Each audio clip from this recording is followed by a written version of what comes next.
क्षेत्रातले गुरु आहेत आणि मी जे काही आज इथं उभी आहे त्यांच्या श्रेयामुळेच उभी आहे. आणि मी 10 वर्षानंतर म्हणजे 2015 मध्ये माझी जिल्हा बदली झालेली आहे लातूरमधून इथे. तर 10 वर्षानंतर मी आता गायला परत 1 महिना झालं टॉम्बे सरांमुळे मी गाऊ लागले परत. आणि मी टोटल विचार केला होता की आपल्याला आता गाणं सोडूनच टाकायचं आहे, आपल्याला काही स्टेजवरती जायचं नाही, गाणं गायचं नाही. नांदेडचं मागून त्याच्यासाठी पुरेपूर नाही, गायन क्षेत्रासाठी, कलेच्या क्षेत्रासाठी. आणि आपली जी ट्रेनिंग आहे मूल्याच्या संदर्भातली, तर मूल्य कसे वाढतात मी माझं उदाहरण देऊनच सांगणार आहे तुम्हाला. आणि मी तुम्हाला सांगणार आहे की तुमच्यासाठी नाही तर तुमच्या घरच्या लेकरांसाठी त्याचा उपयोग होईल. आपण शाळेमध्ये सगळ्यांना सांगायची गरज नाही, प्रत्येक जण शाळेमध्ये प्रामाणिकपणे काम करतो. मी तेवढी श्रेष्ठ नाहीये की तुम्हाला मी शिकवे की तुम्ही शाळेत जाऊन काय करायला पाहिजे, तेवढी माझी कुवतच नाही. फक्त मी तुमच्या स्वतःसाठी आणि तुमच्या घरच्या लेकरांसाठी काय करता येईल तेवढं सांगेन. गायनाचा क्लास गायनाचाच म्हणून म्हणत नाही मी, आपल्या मुलांना आपण घरी गायन असेल, नृत्य असेल किंवा खेळ असेल, कोणता ना कोणता क्लास हा लावलाच पाहिजे. कारण आपली मुलं काय करायला लागले आजकाल मोबाईलचा जास्तीत जास्त, प्रत्येकाचा प्रॉब्लेम, माझाही प्रॉब्लेम आहे, मी सांगायला मी तुम्हाला, पण माझ्या घरी तेच आहे. मी कधी गेल्या माझी मुलं लगेच पटकन ते मोबाईल. मीच परेशान झाले होते काय करायला पाहिजे. तर माझ्या मुलांना मी क्रिकेटचा क्लास लावलेला आहे. म्हणजे नारायणाला मुलगा आहे माझा, 5 वाजता घरी येतो, तो 5 वाजता आलं की पटकन थोडंसं दूध पितो की लगेच क्रिकेटला जातो. आणि मुलगी माझी छोटी आहे, पहिलीला आहे, तिलाही मी बिझी ठेवलेला आहे, त्याचा क्लास लावलेला आहे, गाण्याचे धडे देते माझ्या मुलीला. आपल्या मुलांना आपल्याला जास्तीत जास्त बिझी ठेवायचं. काय करायचं तर मूल्य हे असे शिकून येत नाहीत, ते आपल्याला सांगायला लागले तिथं की तुम्ही हे अशा पद्धतीनं मूल्य घ्या, तशा पद्धतीनं मूल्य, हे आपल्याला सांगायची गरज नाही. आपण घडलोय त्या मूल्याला, पण आपल्या लेकरांना गरज आहे. आणि आपण ज्या माहोलमध्ये घडलेले आहोत ते माहोल आताचा नाही पूर्णपणे. कारण आपण एक सर्व्हिसदार आहोत, जे जोडपण सर्व्हिसलाच आहे. शक्यतो तर कुणाकडे आई वडीलही राहत नाहीत, किंवा आई वडील असतील तर त्यांनी तरी लक्ष देतील आपल्या लेकरांकडे. तर तसं काहीच राहिलं नाही. आणि प्रत्येक जण काय करायला लागले आजकाल की आपल्या मुलांना जास्तीत जास्त कॉलेज, फक्त कॉलेज अभ्यास असं करून शिक्षण होत नाही, मुलगा घडत नाही. मी ज्यावेळेस 10वीला होते, माझ्या गाण्याचा क्लास माझ्या वडिलांनी 4थीला असताना लावलेला. मी ज्यावेळेस 10वीला गेले त्यावेळेस माझं विशारद झालेलं, म्हणजे मी पदवी घेतलेली 10वीला. आणि 12वीलाही माझा गाण्याचा क्लास बंद नव्हता. मी 8वी 9वी पासून गाण्याचे कार्यक्रम करते. जे गाण्याचे कार्यक्रम म्हणजे नवदुर्गा बसलेल्या वेळेस, गणपती बसलेल्या वेळेस, आणखी परत बरेच मी कार्यक्रम केलेले आहेत लहानपणापासून. आणि माझा स्वभाव असा होता की खूप शांत होते. आणि म्हणजे बाहेर सुद्धा असं बघून बोलायचं म्हणजे माझी धाडस व्हायची नाही, एवढी शांत आणि एवढी भित्री होती. पण आज बघितलं तर मी 2 द्यायला आणि 2 घ्यायला कधीच भीत नाही. का तर स्वतःवर म्हणजे आत्मविश्वास आला माझा की मी कधीच चुकीचं वागू शकत नाही आणि माझ्याकडे कोणीच बोट दाखवू शकत नाही. हा जो आत्मविश्वास आहे तो आपल्याला, जे आपण आता मूल्यवर्धन मध्ये आपल्याला आहेत बघा बऱ्याच गोष्टी, मुलांमध्ये आत्मविश्वास कसा निर्माण केला पाहिजे, मुलांना शिस्त कशी लावली पाहिजे. तुम्ही कोणताही लावा क्लास, म्हणजे खेळाचा, जो क्रिकेट असेल, खो खो असेल, जे काही आपले टेनिस असेल, व्हॉलीबॉल असेल, त्याच्यामुळे काय होतं माहितीये का, मुलांना टायमिंग शिकता येते स्वतःकडे. मुळात आपल्याकडे असं आहे की आपल्यालाच टाइमचं काही लेणं देणं नाही. खूप जण असे आहेत की त्यांना वेळच काहीच नाही, 10चा टाइम सांगितलं की 12ला हजर राहतात. असं का? तर इथली पद्धतच आहे तशी.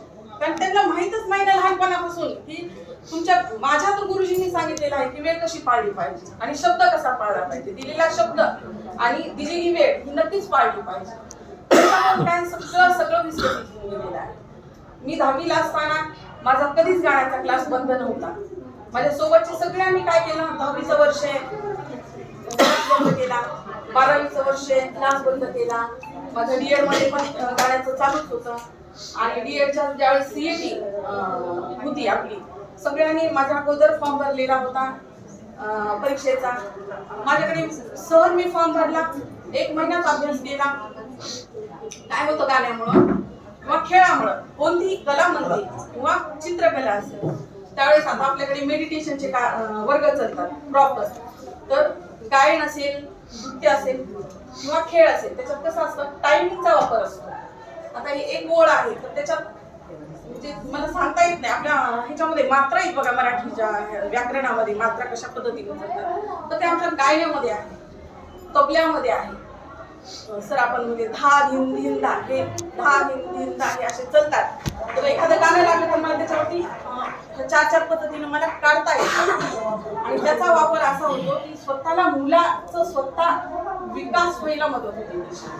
आणि मी माझ्या ह्याच्यावर सांगते, मला जर विचारला काल काय जेवण होतं मला लक्षात राहते, काल कोणाच्या गाडीत गेलं होतं, नंबर काय होता ते माझ्या कधीच लक्षात नाही. पण म्हणजे मी सहज पर्स वापरत नाही का तर मी विसरते, जिथं जाईल तिथं विसरून येते. पण मला जर विचारलं भूगोलचं काही तर मी सांगू शकते, गणिताचं विचारलं तर सांगू शकते. तर एकाग्रतेची जी पॉवर आहे ना ते वाढते.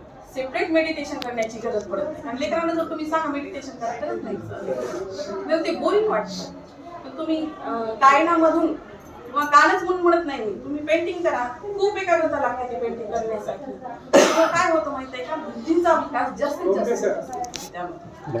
आणि मला सगळेजण म्हणायचे आणि तू तर कधीच अभ्यास करत दिसली नाही, पण मी मेरिट राहायचे सगळ्या ह्याच्यामध्ये. 10वीला मेरिट, 12वीला मेरिट, DED मध्ये मेरिट. सगळ्यांना आश्चर्य व्हायचं, ही तर कधी पण गाणं गाताना दिसते, ही कधी पुस्तक उघडून बसलेली दिसत नाही, काहीच नाही. थोडासा अभ्यास माझं काय व्हायचं मला बरोबर लक्षात आलं. हे आहे आपलं कलेच्या निगडीत महत्व आहे सर. आणि याचा म्हणजे मला काय म्हणायचं आता मी लिहून आणलं नाही, बोलता बोलता विसरते मला काय म्हणायचं, थोड्या वेळाने लक्षात येतं अरे आपल्याला हे म्हणायचं होतं ते बोलायचं. तर एवढं महत्व आहे सर. आता तुमचे बऱ्याच जणांचे लेकरं मोठे झालेले आहेत, तुमच्या ह्याच्यावरनं वाटतं मला मोठे झालेले, पण भावी पिढीसाठी पण हे खूप गरजेचं आहे माहीत असणं की आपल्याला काय करायला पाहिजे. तर तुम्ही कोणता ना कोणता क्लास जॉईन करा, नृत्य करा, क्रिकेटचा करा, खेळाचा करा, महिलांनी रांगोळीचा करा, कोणताही करा, पण तो क्लास तुम्हाला खूप मोठ्या ह्याच्यापर्यंत सोडणार आहे. आणि स्वतः करा वेळ असेल तर, पण शक्यतो तर आपण आपल्या मुलांना बिझी ठेवलं पाहिजे. कसं आहे आता माझा मुलगा मला म्हणतो मग माझ्याकडे वेळ नसते, तू तरी पण तू मला हे क्लास ते क्लास करायचं. त्याचं ह्याचं पण आहे, अबॅकसचं पण क्लास आहे, पेंटिंगचं पण मी त्याच्या मागे लागले की मला तू पेंटिंगचा पण क्लास कर शनिवार रविवारी. तर ते काय म्हणते का मला एवढे क्लास आहेत आणि काय गरज आहे. शिक्षणासाठी पैसा लागू दे तुला, वेगवेगळे काम क्लास करण्यासाठी पैसा लागू दे, हरकत नाही. पण मी माझ्या मुलाला पटकन 2000चा ड्रेस नाही घेऊन दे, 6000ची किट देऊन देईन मी क्रिकेटची, पण 2000चा ड्रेस त्याला मला 4-5 वेळेस मागावा लागेल. घेऊन दे ना त्याच्याकडे जॉकेटचा ड्रेस आहे मला घेऊन दे नाही ना, ते गरजेचं नाही. काय व्हायला लागले आपण प्रत्येक मुलांना आपण आयता हातात द्यायला लागलो सर. त्याच्यामुळे त्यांना त्याचं महत्वच माहित नाही की तुम्हाला स्वतःला काय करायचं. तुम्ही ज्यावेळेस गायन असेल, आता माझ्या गुरुजींकडनं मी शिस्तच शिकले पहिली गोष्ट, आणि नम्रता शिकले. ज्या व्यक्तीकडे स्वतःला शिस्त आहे आणि नम्रता आहे ना त्याने जग जिंकू शकतो. म्हणजे मी आता ह्या 10 वर्षामध्ये एवढी लूज पडले होते ना, खरं सांगायचं तर खूपच. लातूरमध्ये पाहिलं असतं तर मी वेगळी होते, इथं वेगळीच आहे. लातूरमध्ये माझ्याकडे जिद्द जास्त होती की मी काही काबीज करू शकते, मी कुणालाही वापरू शकते, माझ्यात खूप आत्मविश्वास आहे, मी काही करू शकते, शून्यातून जग नांदेडमध्ये पण निर्माण करू शकते. कारण माझ्या घरचे मला खूप रागवलं होतं, नांदेडून बदली म्हणजे लातूरून बदली इकडं करताना. मी बाबळगावला होते लातूरला, सगळे म्हणू लागले कशाला बदली करतेस, लातूर सोडून का बदली करतेस, नांदेडला कशाला चालीस तिकडं, तिथं काय आहे तुझ्या लेकरांचं भविष्य बघ. तर मी सगळ्यांना काय म्हणायचे, नाही माझी थोडी ताकद आहे, मी माझ्या लेकराला घडवू शकते, खूप काही करू शकते. माझा स्वतःचा आत्मविश्वास होता. इकडे येऊन पाहिलं सर, इकडे गाण्याचे कार्यक्रम खूप कमी चालतात कुसुम सभागृहाला, तर ते अगदीच हाय लेवलच्या गायकांचे असतात, किंवा नंतर चालतात ज्यांना काही येत नाही पण मोठेपणा घेण्यासाठी पैशाच्या जोरावरती ते कार्यक्रम करतात. अशी परिस्थिती आहे. जर गुरुंना जर येत नसेल तर तो शिष्यांना काय देणार आहे. माझे जे लातूरचे गुरुजी आहेत ते अगदी म्हणजे स्वतः अगोदर माणूस आहे.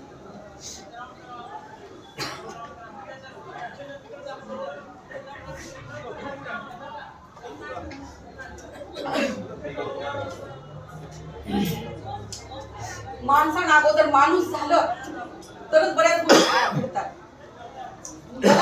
नांदेडमध्ये कसं आहे, प्रत्येक जण मला काय करायचंय आणि मी गाण्याचा कार्यक्रम केला इथं लातूरला, दर्जेदार गाणे होतात. इथं कसं आहे शक्यतो उडत्या चालीचे ऑर्केस्ट्रा टाईप, लावणी टाईप गाणी इथे चालतात. कारण की स्वरांचं काही लेणं देणं नाही, फक्त नाचलं पाहिजे, धिंगाणा केला पाहिजे. लातूरचे लेकर का बोलतात सर? कारण त्यांचे आई वडील खूप लेकरांसाठी झटतात. नाही, जिल्ह्यांचं पण बोलत नाही सर मी, तसा विषय नाही बरं का. माझं सासर आहे नांदेड सर, तसा विषय नाही बरं का सर. मी तसं बोलत नाही, मी माझ्या गुरुजींबद्दलच सांगते. तुम्ही गैरसमज करू नका सर. तसा मी खराब म्हणत नाहीये सर, मी आपल्यात काय बदल करायचंय ते सांगते सर. तुम्ही गैरसमज करू नका. नाही, तुम्ही जर पहिली गोष्ट सर, मी बोलतच नाही कुठल्याच विषयावरती. मी सांगायला लागले 10 वर्षानंतर मला कुठेतरी वाटलं की आपण बोलावं, गरज आहे बोलण्याची सर. बोलते मी सर. मॅडम आजपर्यंत कधीच बोलल्या नाही. त्यांना 10 मिनिटं काही बोलले ते ऐकून घ्या फक्त. त्यांनी काहीही म्हणू, त्यांचं ट्रायल आहे. त्यांना आपण बनवायचं, बोलायला शिकवायचं. त्यांना काहीही म्हणू, त्यांचं ऐकून घ्या प्लीज.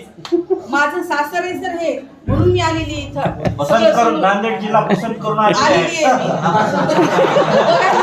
मला फक्त ना जी परिस्थिती आहे ना त्याला फक्त थोडा बदल करायचा आहे सर. नवरात्रामध्ये मी पाहिलंय सर, इथं ना इथं म्हणतच नाही मी आता. मी सरस राईट राईट. संगीत क्लास चालतात मॅडम आमच्याकडे. अभ्यास बुडतो म्हणून मंदिरातला जे भजन कीर्तन होतं सर मंदिरमध्ये आमच्या आईच्या घराच्या शेजारी, तर तिथं फक्त टायमिंग दिलेला असतोय सर. तेवढ्या वेळात हळू आवाजातच भजन कीर्तन होतं बोंगे लावून. पण इथं तसं नाहीये सर.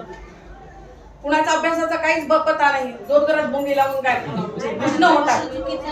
आपल्याला भजन आवडतं सर, मला शास्त्रीय गायन आवडतं म्हणून तुम्हाला आवडेल का?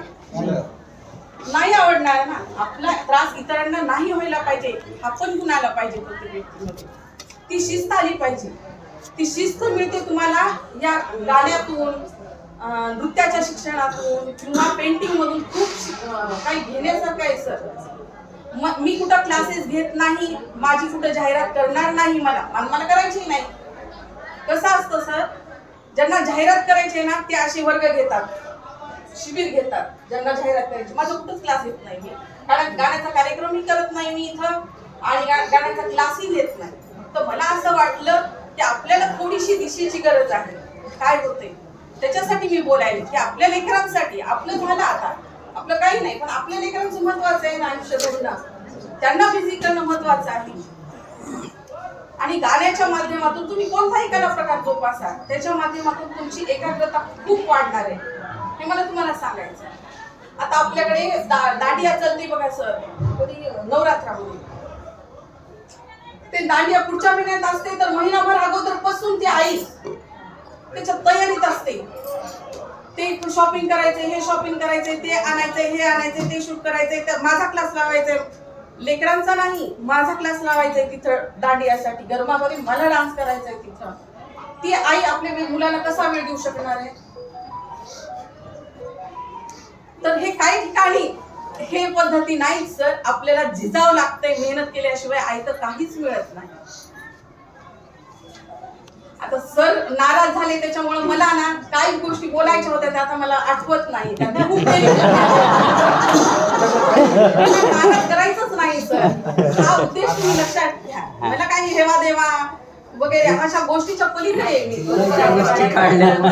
फक्त जे आहे ना सर, माझी प्रामाणिक तळमळ आहे की मला कुठेतरी असं वाटतं की एक मी गुरु आहे, मी आज जी घडलेली आहे. कारण माझ्या गुरूंना कॉन्फिडन्स होता सर. माझी बदली ज्यावेळेस इथं झाली होती त्यावेळेला 8 महिने मला ऑर्डर मिळाली नव्हती. 8 महिने माझे मिस्टर यायचे. माझे मिस्टर अगदी माझ्या विरुद्ध आहे स्वभाव. माझ्या मिस्टरांचा खूप शांत यायचे, जिल्हा परिषदला बसायचे,